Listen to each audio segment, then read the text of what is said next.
All right, welcome. I'm gonna do a patch rundown, only because I might have interest. I might have a different take on the changes than most people. Most people just brush past patch notes and don't really delve into it. But I thought it would be interesting to find new strategies, but explain what the changes could mean, because I know they're changing a lot of things about the core mechanics of the game that affect fundamentals.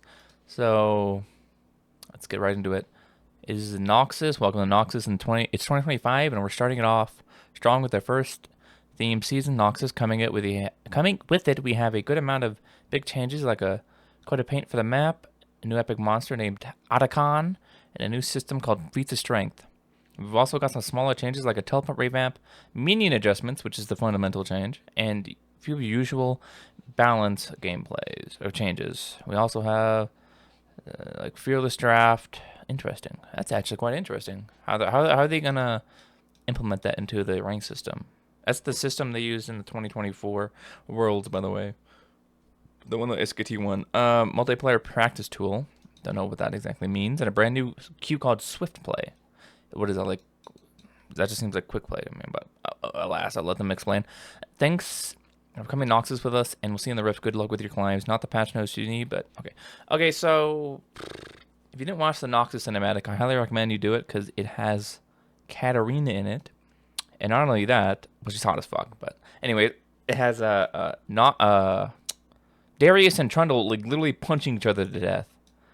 They they duel pretty much.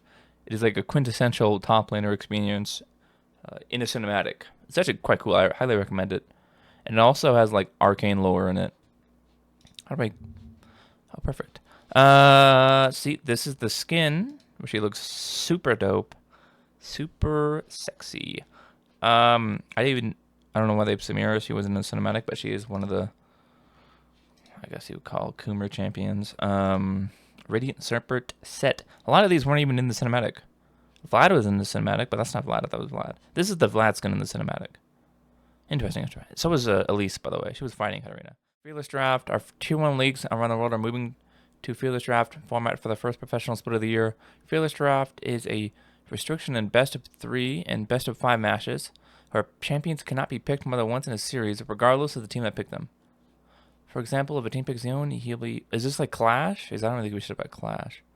There are multiple reasons why we're trying this out, this new drafting mode. First, we want to increase the game-to-game variety in professional play. Oh, no, wait, what? I thought they already implemented this. Okay, but then I thought they were putting that in solo queue. Who gives a shit then? Like, what? The first thing you notice when loading into the Rift this year is that we bought you to Noxus as part of seasons. We want to make sure the connection to the theme of each season didn't end as soon as you hit the play button. We want to take advantage of the League's deep well of stories and lore to carry the immersion into the Rift and League gameplay. We crafted these map changes, these map visual updates with an emphasis on maintaining competitive integrity. So whether you're at home or playing on the professional stage, you can still expect a fair playing field. Noxus has taken over pretty much all minions, turrets, shopkeepers. Supporting some new targeting animations similar to what you might have seen in the ARAM map update. The shopkeepers are dressed up, blah, blah, blah, and so are the minions. Okay.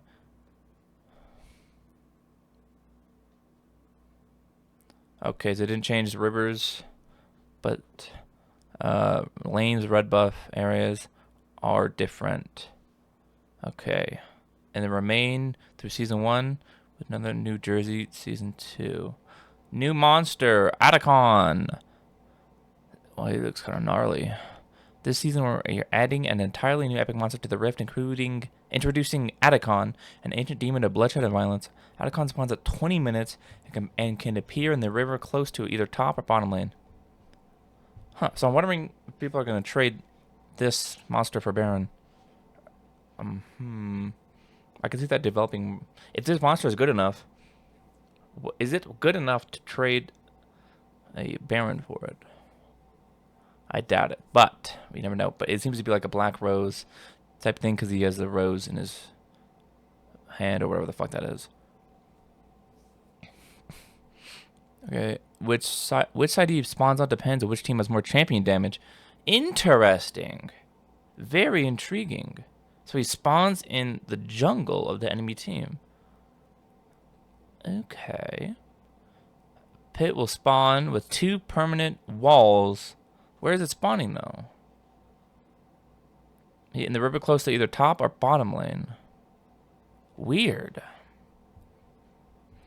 Signaling where he'll appear for players, so you have plenty of time to plan your approach for fighting this ancient demon. But this isn't all there is to Otacon. The amount of champion damage and kills done in the game so far will also affect which of the 2 forms the demon takes on. In a higher action game, you'll see Ruinous Otacon. If you manage to take him down, your entire team will be permanently granted increased effects from all epic monster rewards, and you'll leave behind a field of blood roses for anyone nearby to collect.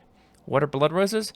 In addition to Otacon riding a new plant to summon a rift, they act as a minor but permanent bonus you can take for your own team and deny the enemy team. They grant your entire team a small amount of XP and a permanent stacking adaptive force buff.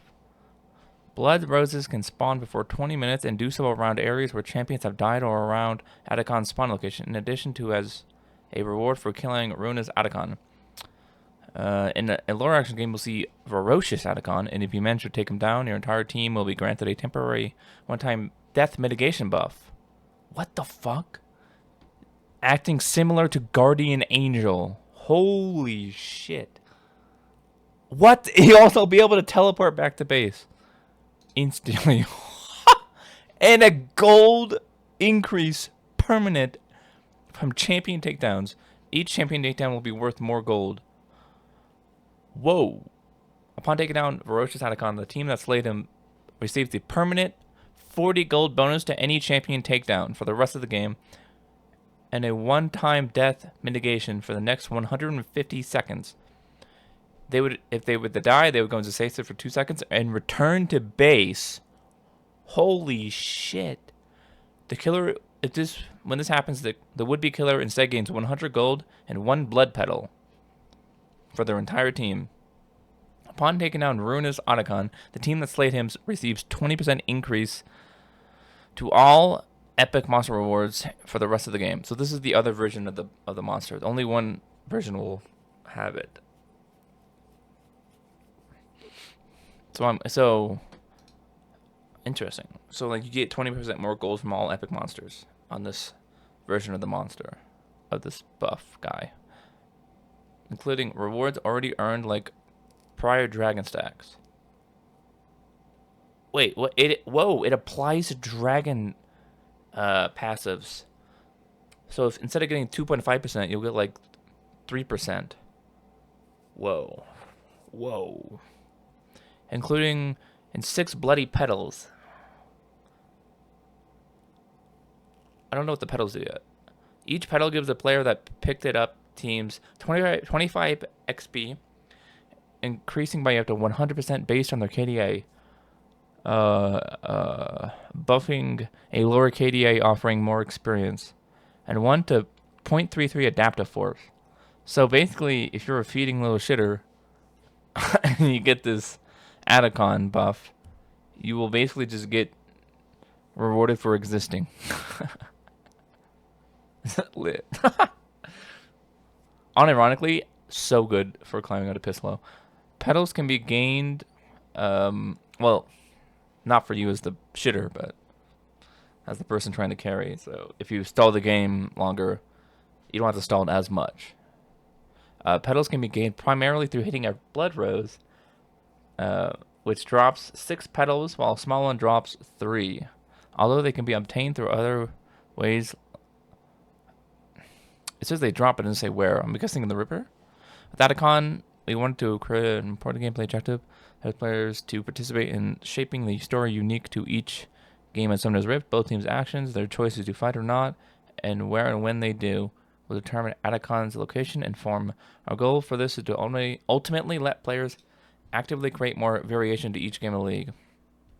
They're trying to make the game less pub stompy, which is very fair. I think they're trying to appeal more to the casual audience, which is what they've been doing for the past 3 years, which is good. At least for the casuals, right? Not for the tryhards, mostly. But this is going to make it harder to carry, but also simultaneously easier to carry. So you're going to have to carry in a different way. You can't just You can't just like face roll enemy team as a piss smurf now. I mean, you probably can, but they have a higher chance of stat checking you if they do like one thing correctly. Like if they have any semblance of teamwork in getting this objective, and you fuck it up, then you could just lose the game because they get so much power from this one buff now. Okay, as a minor side note, in order to make room for Atakhan's Rift Herald spawn time, so what does he spawn a Rift Herald? Has been pushed back to 16, and Baron Nashor's spawn time has been pushed back to 25 minutes. You can't trade it for Baron. Interesting. We don't want games to last longer than they do today, and we make changes if we see that's the case. Typically, teams aren't taking Baron at 20 minutes when they spawn, but we think there's more room for another powerful mid-game objective that is more realistically claimable. I wonder what his stats are like, his health and damage and shit. Just like inhibitors, Nexus turrets will respawn at full health. They set them. Whoa! Whoa! Nexus turrets respawn now. Holy shit. Whoa. That's a crazy... 3 minutes? 3 minutes they respawn. That's fucking... You can't... Oh, so they're trying to help backdooring, like... So Nasus players and Jax players and Cyan players, all these disgustingly cringe playstyles will be neutered. Our goal with adding respawning Nexus turrets was to help reduce the amount of games that feel hopeless. Just because you lost both of your turrets, it felt like you were delaying the inevitable when you needed to contest a game-winning objective like Garen or El Dragon, but not being able to leave base without a Shaco or a Cyan backdooring to win a game. Shaco? Who the fuck backdoors is Shaco? Now, if you're able to fend off backdoors for a period of time, you won't have to babysit any longer, and you can get back into action. So this is definitely for casuals. So it's for casuals and to make pro play more interesting. Okay. New system, Feats of Strength. Noxus is coming to Rift. Is coming to the Rift and bringing the Feats of Strength with it. This new system replaces the gold bonuses from First Blood. And First Turret, while adding a third feat of Strength for teams to fight over. Monster Slaying, which requires 3 epic monster claims to complete. Whichever team first completes 2 of the 3 feats of Strength, either First Blood, First Turret, and Monster Slaying, wins the feat for that game and will have their Tier 2 boots upgraded to triumphant versions. Later in the game, the feat-winning team... What is a triumphant version? Later in the game, the feat-winning team will also have the opportunity to upgrade their Tier 2 boots to Tier 3. Ooh, so a new tier of boots. Kind of like what they do with Berserker Greaves and... Fuck, what's that item called? I don't remember. With the movement, it was the item that you can move to if attacking. Removing... So, okay. We have several goals for Feats of Strength. Guiding players in the early game to accomplish goals with their team, removing some gold that was snowballing individuals too hard in the game, and giving players a fun way to access boot upgrades. We are looking for feats to guide the way that teams play through the early game and represent a small concrete advantage for the mid and late game. Triumphant boot upgrades are free and are immediately granted to any Tier 2 boots of the team that won feats. If you don't have Tier 2 boots yet, you will receive the upgrade straight out of the shop, so no worries there. Here's a list of the Triumphant boot bonuses. Berserker Greaves, 5% attack speed. Ionian, 5 haste. Sork Shoes is 4 penetration. Wow, that's a fuck ton of penetration. It's like 20 plus penetration on a cheap item. That's insane. Triumphant Bladed Steel Caps, 5 armor. That's pretty shitty. That's just bad. 5 magic resistant Merc Treads. 5 move speed on Boots of Swiftness and Secret Size Souls. So this seems pretty good, except on Steel Caps and Treads. Because that menial resistance increase is not going to do shit.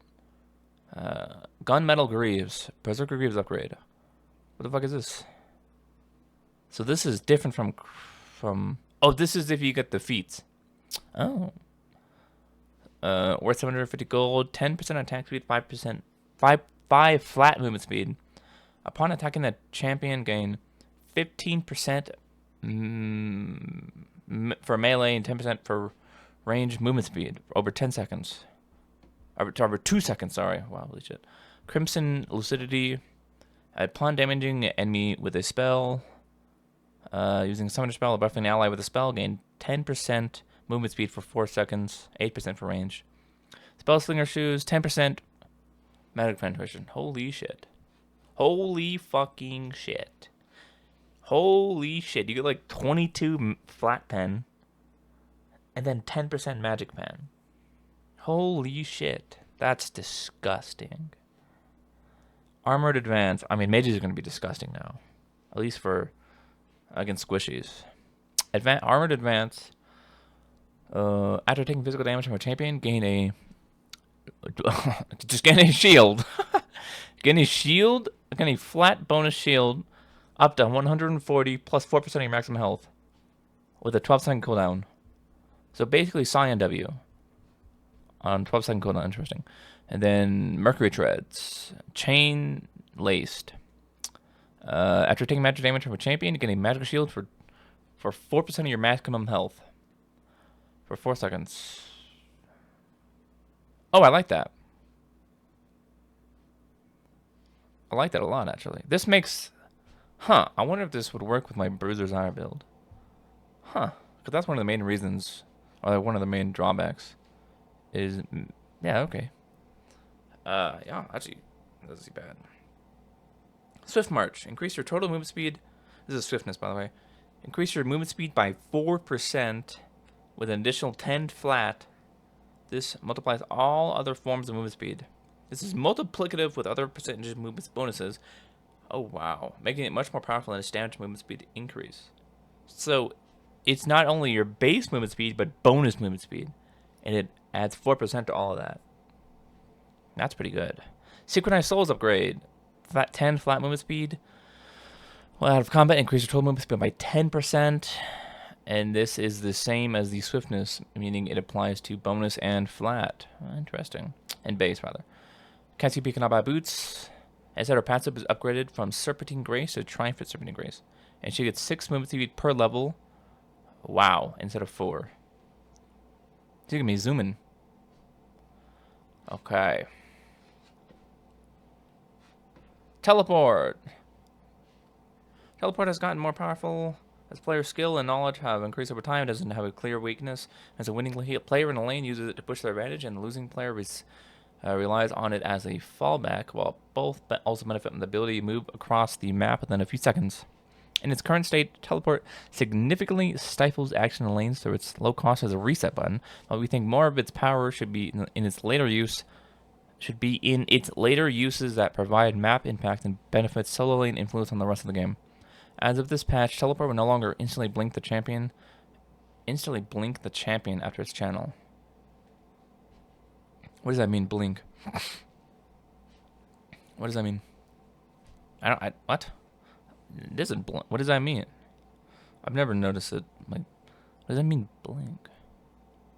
Oh, like instantly appear out of nowhere? Okay, whatever. Instead, they will visually... Oh, wow.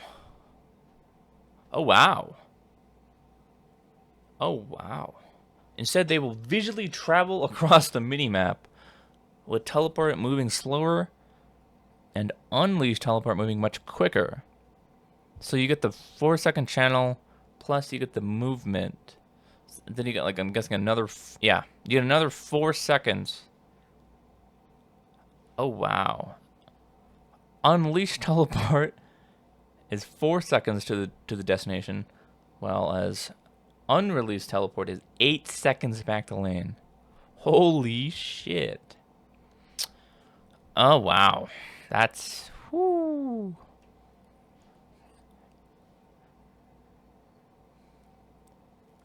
This new mechanic allows us to tune how effective Teleport is at returning to lane in a way that doesn't feel as bad as nerfing its channel duration or range, also ensuring it's still appropriately powerful later on. Now that early Teleport has a long drop time, we're introducing its early capacity to target wards and minions as there more time to react to an incoming Teleport. In addition, home guards will now kick in from the beginning of the game. Oh, interesting. So now you're gonna like... Interesting. Is home guard... I wonder how much time we lose from home guards as opposed to Teleport. I wonder if there's like a very minimal difference. Although in a weaker state. Oh, okay, it's a weaker. So never mind. It is intended to reduce the difference in time it takes between walking back to land and teleporting so that the early game pacing still feels reasonable whether one takes teleport or not. Initial channel duration. Initial channel duration is now 4 seconds, scaling down to 3 seconds after unleashed. It is now untargetable in an unstoppable dash. And then in the travel... Oh, interesting.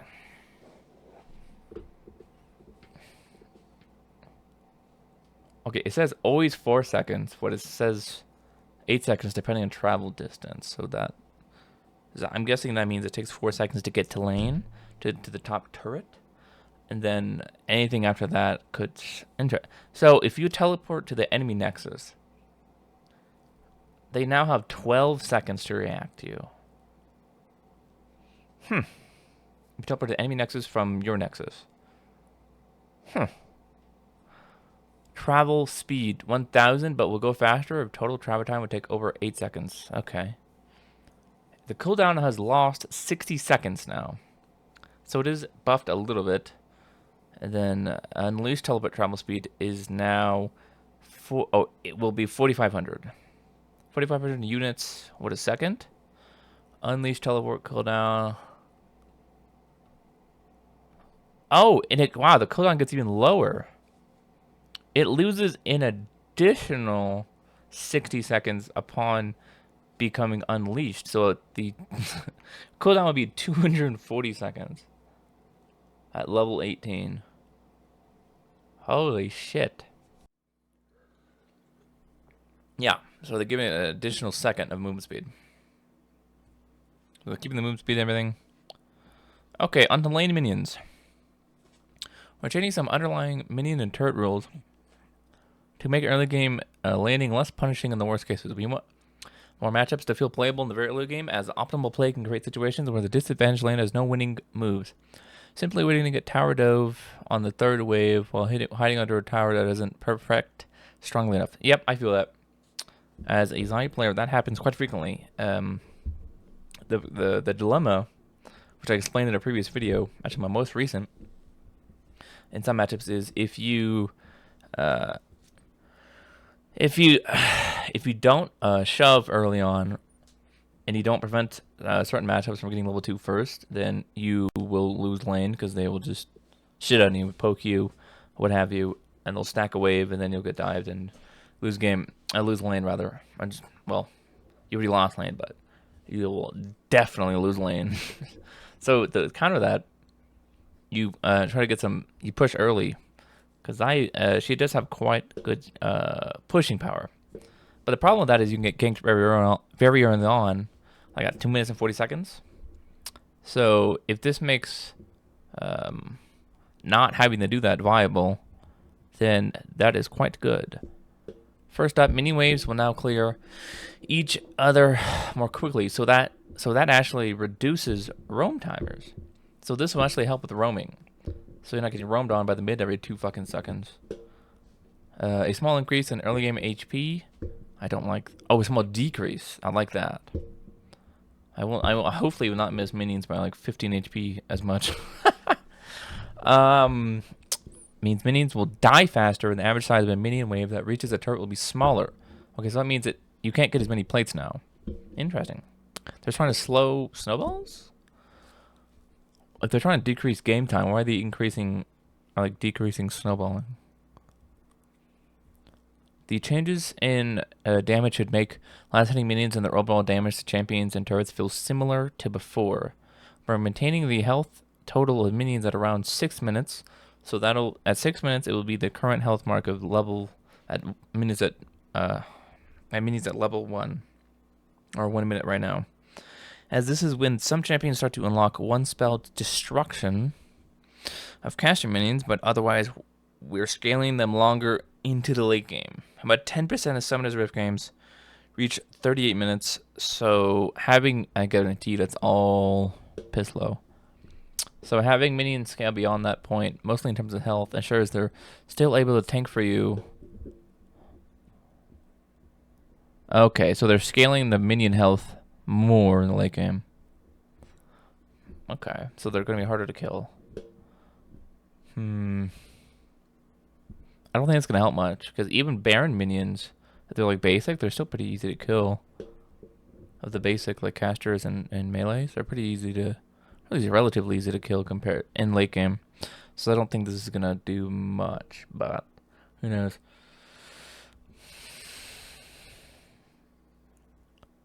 It's still capped, especially in the case of cannon and super minions. Okay, don't buff super minions, for the love of Christ. Do not buff super minions. I mean, I think it'd be funny if they buff cannon minions. Those would be fucking unstoppable meat shields. Who now stops scaling at 90 minutes? What? What the fuck? 90 minutes? Huh? Doesn't make any sense. 90 minutes. Okay, whatever. What was it before? I didn't say. Oh well. Minion stats. Here they are, the flat stats. Okay. So they start at 477. Oh, no. That was old. So the old stats were 477 to 1300. And then now they're going to be 465 to 1500. But they don't get their 1500 till 48 minutes. Giving them 200 health isn't going to do anything. Like I mean, as an ADC, you overkill most of the time. I'm guessing this is to help slow split pushers. They're really going on split pushers, which is kind of based because split pushing is mega cringe for the mega stupids. Melee minion armor. 0 to 16 at minute 1 to 38. Okay, they're giving them 4 more armor. So it's for like bruisers, split pushers. Okay. But most split pushing games end way before 42 minutes. So that, I don't know. Melee minion AD, 12 to 80, and then 11 to 80. Plus 2% lane minion current HP. Interesting. Okay. Ranged minion HP. Okay, wow, they're actually buffing the caster minions quite a bit. 125 HP. Or 15? 115. Range minion AD. Oh wow, so now their damage scales up a health. Huh. First cannon minion wave. First cannon wave. Oh, okay, they're pushing back the cannon wave to wave 4. This is so good, actually. Like, unironically. So now you can effectively... Wow, that's really good. Wow. So now you can effectively... You can't 3-wave crashes effectively now, but you can... No, you can 3-wave craft more effectively now, because there's no cannon wave to fuck you over. So generally what would happen is you'd push 2 waves, maybe even build up 1 wave, but then the cannon wave would be there, and then you're kind of fucked if you don't have priority in the lane.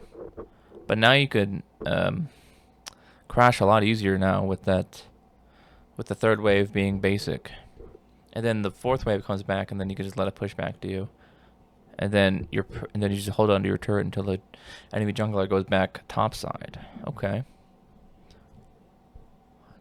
Cannon minion HP. So they're barely buffing cannon minion. They're only giving it 60 HP. Okay, that's pretty good. See what they're doing to its AD. They're nerfing its base AD, but giving it 6% of its current health as AD at 30 minutes. 38 minutes. Cannon minion stops scaling at 90 minutes. Okay. Wait, what? Cannon minion HP scaling stops 100.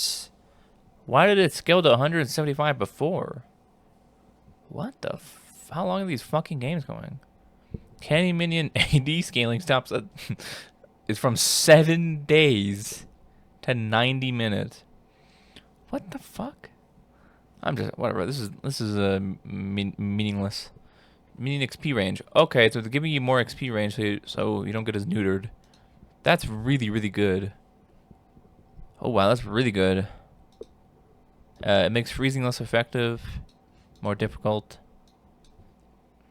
Interesting. This is a really good change. I like that. They're increasing minion turret and minion champion damage up by 5%. So I'm guessing this means the turret does more. Wait, minion turret damage. Oh, the minions do 5% more damage to turrets now. And then they do 5% more damage to champions. Oh, wow. So you don't want to... So this is going to hurt poke lanes. When you poke someone and the minions attack you, you're going to take more trade damage. That's not very good for Ari mid lane, because she already takes quite a bit of damage because she's very squishy early on. But could be worse. I just bring Ari more. I don't think Electrode's going to be nearly as good. So yeah, just take Ari on Ari. Ambient gold start time. Functionally, everyone has 20 more gold. Wait, really? They're giving you 20 more gold at 1 minute and 40 seconds.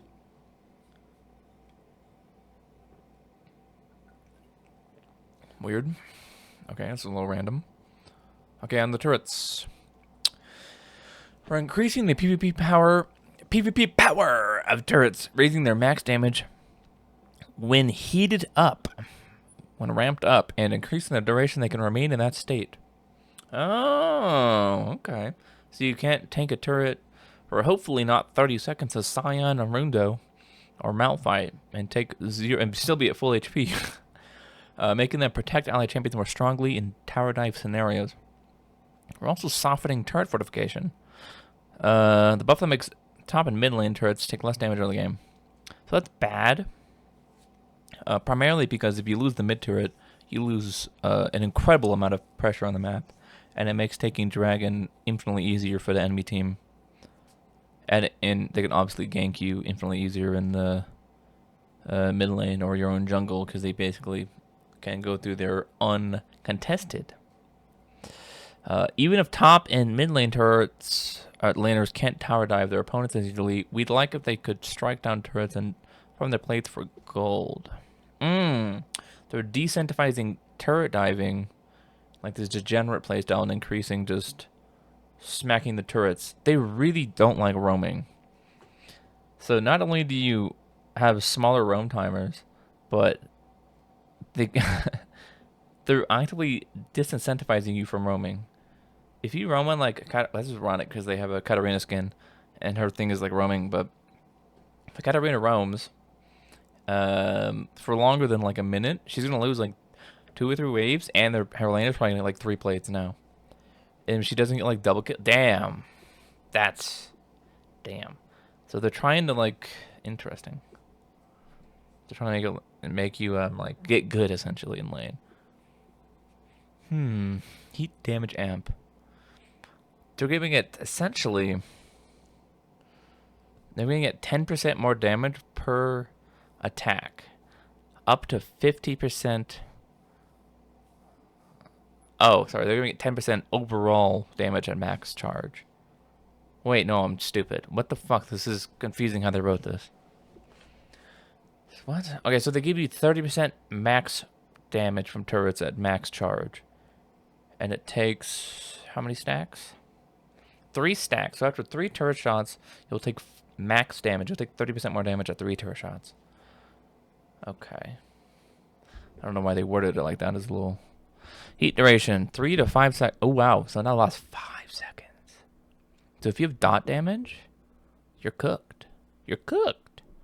Wow. That's a... 35% squishier turrets early game. That means it's probably worth to attack turrets before 5 minutes. I don't know, but we'll see. Okay, we're simplifying bounty rules for champions who are underperforming, so that players can more easily understand how champions how champions got to their bounty states would no longer be ignoring their first negative 50 gold and negative bounty stats, which means that 0-1 and 0-2 champions will tend to be worth less gold than before. Okay. In order to roughly equal the total value long term, we're also slowing the rate at which kills, deaths, and assists affect base kill gold. Positive bounties shutdowns are unaffected. Okay, so you're worth 5. Wait, kill / assist gold per 1 negative bounty.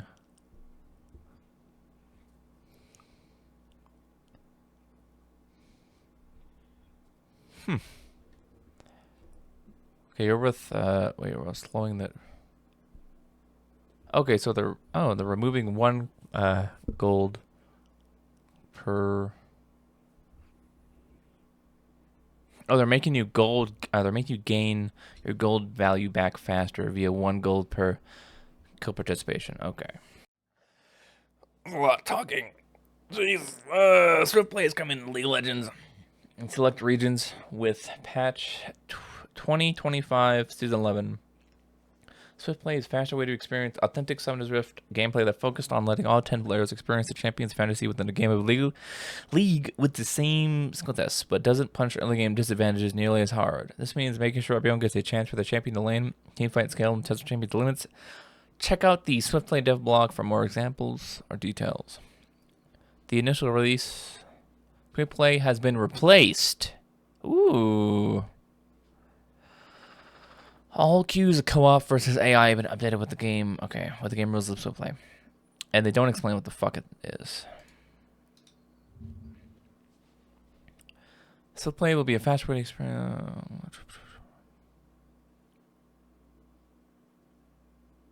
Okay, so you get gold and experience the longer the game goes from everything. The beginning of the lane phase will have minimal changes, but things will accelerate pretty significantly from there. Players who have fallen way behind the curve will get more gold and experience from most sources, depending on how far behind they've fallen. This won't be enough to slingshot them into the lead unless they make some great plays. And, okay, so the worse your KD, the more gold you get. Wow, this seems kind of like AIDS. I'm not going to lie. If you shit on like a Master E and go 0-4 and then he just gets like 2 kills and he'll get like 20 to 30% more gold from it just because of that, and he's like back in the game, and like all you did just kind of did piss all, and then he starts pub stopping. That seems kind of AIDS, but I don't know. We'll see. Players who are getting crushed will be worth much less gold. Well, that's good. Farming the worst player on the enemy team will on repeat will be as a much less effective way to build a lead. This is for bullying, I'm assuming. They can't bully as much. If you're behind, you're a lot less of a liability for your team. And okay, that's good. So I mean, the thing with inters is they just reset their gold by last hitting, and then they can continue griefing. So I don't know. Hopefully they took that into account. Most timing elements of the map have been accelerated. Turret plating falls earlier, Baron spawns earlier. It only takes 3 elemental drakes to get a soul. Support and jungle items level faster, and so on and so forth. All champions or dying enemy minion will get. Wow, so so it's like ARAM. Oh, so I'm guessing you're gonna get like 1 or 2 gold per minion missed. So last hitter still gets full value, but everyone gets a fraction of that. So it's basically ARAM. So as long as you're in the vicinity, you get like 2 gold scaling, I'm guessing. Because I think ARAM scales to 5 gold. Supports get considerably more gold. So supports are going to be turbo broken in this.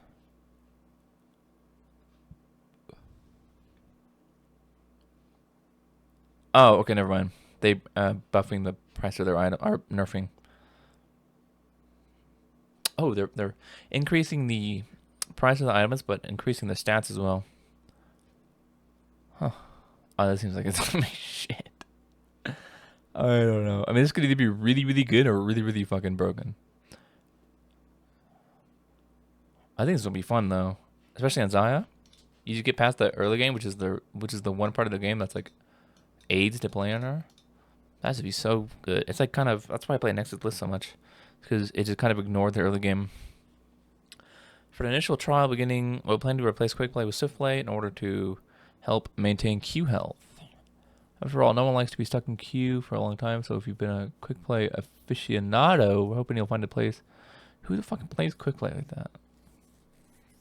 You gotta be like 14 or something. Mega casual. Okay. Interesting. Cool. Where is this?